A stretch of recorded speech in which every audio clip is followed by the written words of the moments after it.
Good morning, good morning. Sorry about that.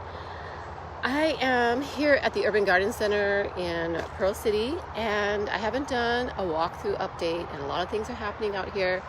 So I thought I would jump on in before my handy helpers come. It is looking like a really hot but gorgeous day today, and we have some exciting things going on, lots of things blooming. It's a harvest, so we're in the middle of April now, but because we planted these things back in January, we're already getting harvest. So tomatoes, the eggplant, sweet potatoes doing fantastic, and the flowers. So like I said, we're things that are really they need a time to get going, like tomatoes and eggplant. We've found we have better success starting the plants in January, so they can really put their roots down deep, take their time, and then when it gets hot, they already are strong and have that established. So yeah, I'm just going to turn this around, show you what is going on. So these are all sort of volunteers here. I sprinkled the seeds, and so these are really pretty, and you can see the bees are really happy, and they come out early morning, and it's, despite the road noise, it's really peaceful to just come and sit here. These here, can you see this?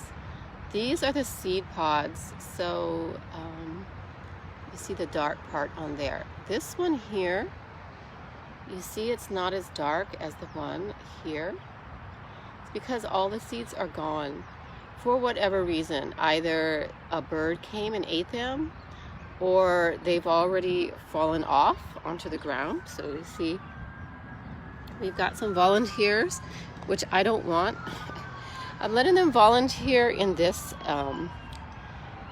section out here, but in the pathway, try to keep up with it.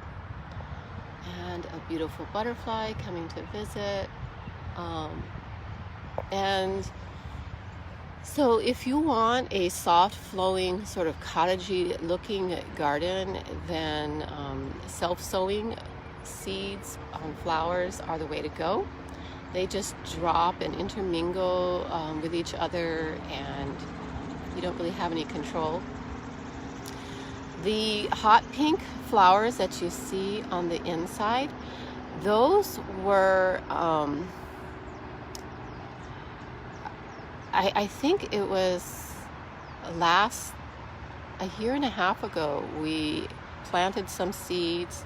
They were an All-America seed selection for celosia, and it kind of came out, but not so well. And so these self-seeded down in the soil, and then they just decided now is the time to bloom. And what a beautiful color combination with the dark fuchsia pink and the hot bright orange color here.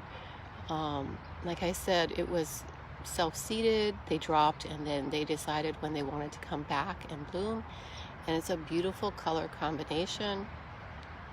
And then we've got some of the other cosmos here still coming along in the different colors of pink and white,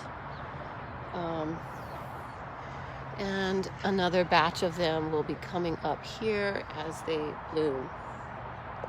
So we've got our comfrey plant here. He's just sitting there doing well. And here's our midnight snack tomato. So it's an indeterminate, which means it's a rambler. You will need some sort of support system. And it is starting to, we've got some kind of disease here.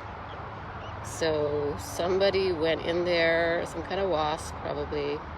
That one doesn't look so good, but you can see here they're starting to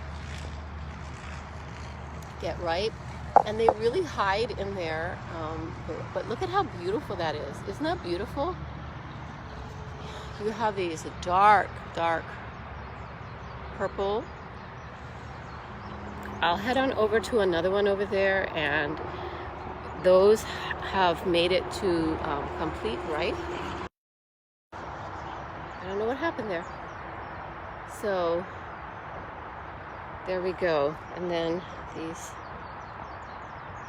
And over here we've got more cosmos, and over here, so this is what happens when you just let things self-seed. You have to put up with some periods of time where you get a little scraggliness, and because we're only here once a week, so again here all the seeds are on here, and then it kind of has a burst of bloom, and then it dies back a little bit, and then I try to go through and pull out the things that look really dead, and then all the seeds have fallen, and then they will come back.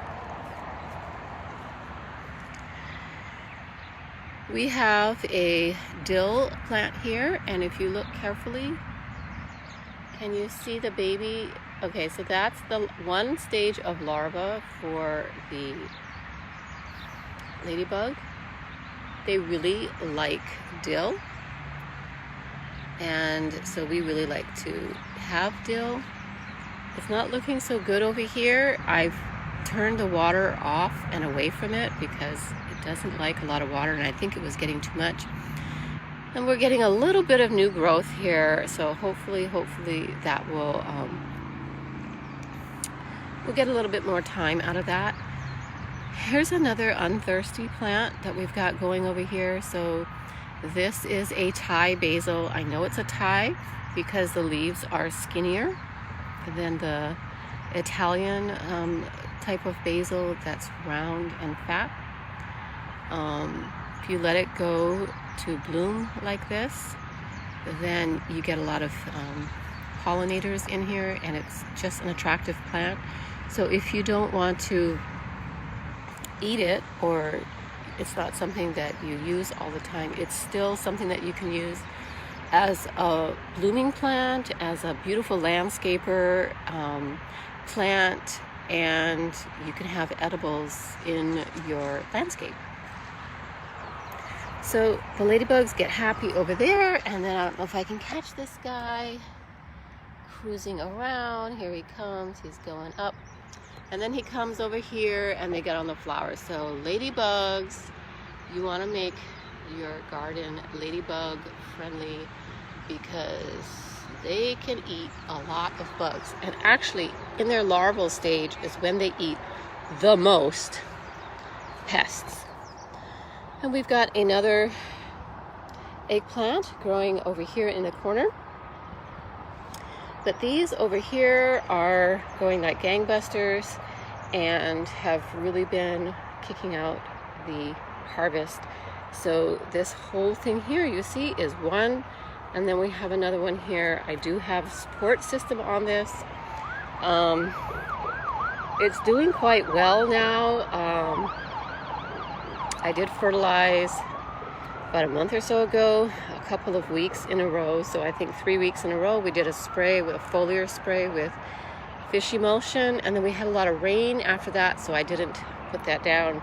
But I did do a handful sprinkle in each of the beds here at the garden with chicken manure. So more is definitely not better when it comes to chicken manure. It's potent stuff. It does need to be well aged before you put it in your garden, and then when you do put it in your garden, it doesn't take that much. So we have a nice tomato growing here. Shame on me for not remembering what it is. I think that somebody sprouted some tomatoes, and we've got some across the way, and then they had another one, and I said let's put this here, and this one is looking great. I'm going to pinch off, you see here, this little sucker kind of looking thing. I'm going to pinch that off because I don't want it to ramble down here. I want it to get up and come up onto here. So But it's why I say it's looking great is look at this stem. It's nice and thick and healthy. I could even right now, before it really starts kicking into production, is bring in more soil and bring it up to here. With a tomato, wherever there's soil covering it up, it'll put out roots. But I think I buried this pretty well. And I did put a little fertilizer there. Tomatoes are heavy feeders, so they do need to have some good, rich soil. I'm happy he is growing. And look at these. These marigolds we've sprinkled the seeds, and every time I sprinkle seeds, they're doing really, really well. Plants have memory, and so seed saving is really, really important, particularly for places where you feel like it's very difficult to grow things, or your conditions are more radical, so they might go from hot to cold, or there might be a period of time where it's just blazing hot, and then other times it's really, really cold. So when you have really radical changes wherever you live in your conditions, now it could be because of your location. It could be because, say, you live in a place that, let's say it's urban, and you get a lot of heat coming off in the evening time, so you never really get a cooling off. Well, plants, as you plant them, they remember this, and they pass it down into their seeds. So it's they pass this information on. And if you save the seeds of the best plants, the most hardy plants, and then you try to regrow them, you'll notice over time you will get really, really strong plants. It's because they've adapted, and their parents have left them information on how to best survive that location. So you need also, if someone is sharing seeds to you, know this. It doesn't mean you can't take the seeds, just know that. So, for example, if someone from Kahaluu, where it's cooler and it's much more damp, shared some seeds with me, of course I would be thrilled, and I would take them, but I would also know that where I live on the other side of the island, at the top of a mountain where it's hot, it's very arid and dry, I might not have the same success that they did initially. I might never have this success depending on the plant, but it's best to share the seeds with your direct neighbors for the best results. So that's your planting science for the day. So let's head on over here, because I know you want to see these gorgeous, gorgeous tomatoes. Now,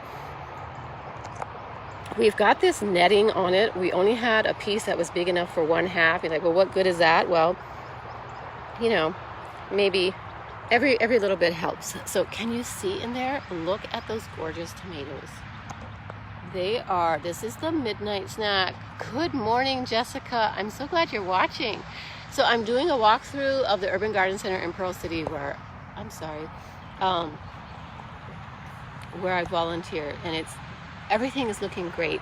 And this tomato is called a midnight snack. We've grown it here before. It's an indeterminate.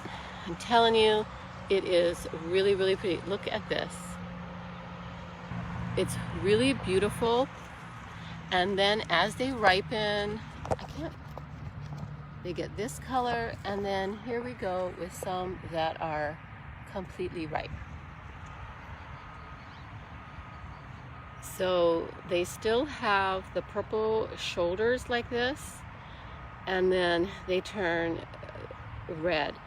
Hi Herbert, good morning, thanks for joining. So I'm doing a walkabout in the Urban Garden Center.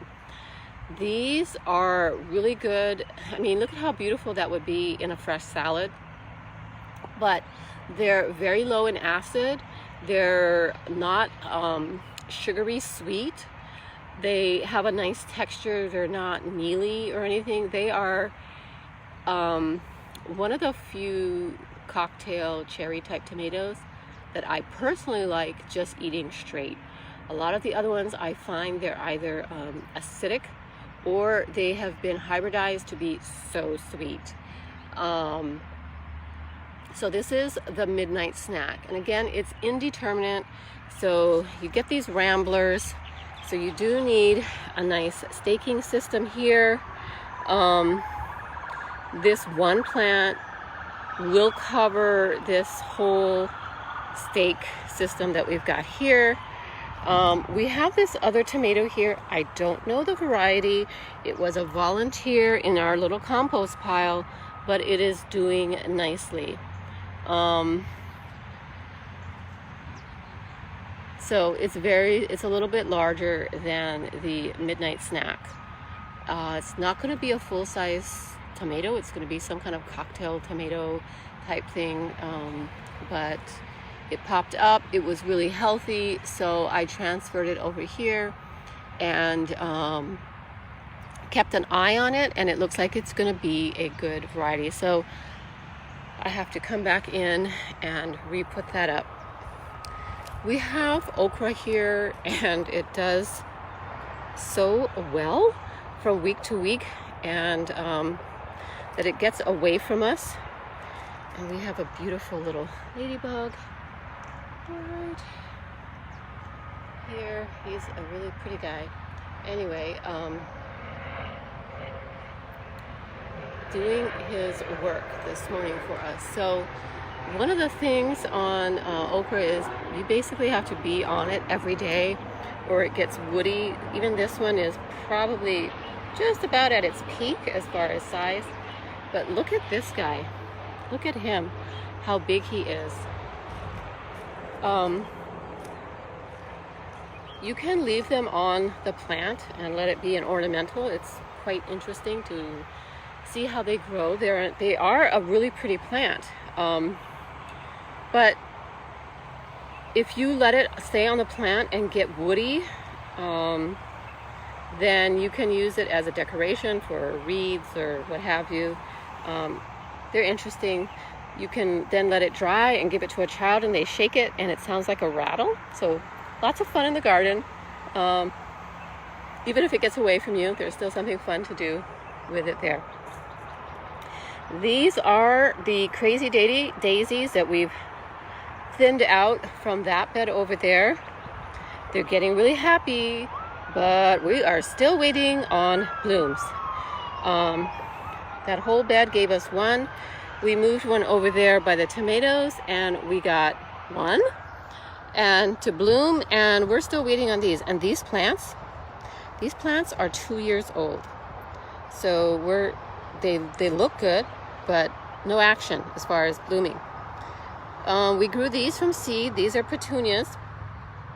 So happy to see that they are blooming. A trick with petunias, don't fuss. In fact, if you have a corner of your garden that has very poor soil, rocky, chunky, it doesn't look very nutritious, like the soil doesn't look rich and nutritious, that's the place, that's the happy place for your petunias. They do not like good soil. They don't like a lot of fuss. So we have beets growing here and some other kind of green that we've popped in there. And so those are coming along. That's happy to see them from week to week because, you know, the snails and slugs love them. Let's take a walk over here. This bed here is the Molokai red sweet potato, and it's doing really well. We've been doing some harvesting. I'm gonna probably come in and dig up at least half of it and do a larger harvest. Sweet potato is a great plant to grow. It's great ground cover. You can eat both the leaves and the root. So if you want to be a little more self-sufficient or bring in some plants into your garden for an edible garden, sweet potato is fantastic. It provides a broad range of nutrients because you have both the greens and the root, and so it's a good survival plant. Our green beans. Our green beans are still hanging in there. The plant itself, a little scraggly, but it still keeps kicking out a little handful of harvest there. These are queen lime zinnias. Queen lime zinnias. Look at this guy. He's a double. It's like, check it out. And then he bloomed again on the top. I'm sorry. I'm trying to film in a horizontal, and it's not as intuitive to me as the vertical. So queen lime, and it has, these are all queen limes, and look at the color variation in it. It's really, really pretty. And zinnias make great cut flowers because they last a long time. So we have our guys here, and then here we go, our nasturtiums. They are going like crazy. They're doing really well. And look at our dianthus zing. These are little dianthus. We've planted them here in the past, and our blooms weren't as good. These are all grown from fresh seeds, and we planted them, we started them earlier. So we started them, I think, in January or February. So I think that made a difference. They didn't get as stressed from the heat, because when it gets hot here, it's like one day it's cool, and the next day, that's it, it's hot. So they are doing really, really nicely. It looks really pretty, really sweet looking little flower. Yeah, what is that? And then here are the other tomato plants, the one on the other side that I planted. So we've got some more here. And then we have other plants here. Clearly our sunflowers are not happy. We have these other things, and we have some petunias growing there. And then these are so sweet, doing really, really nicely here.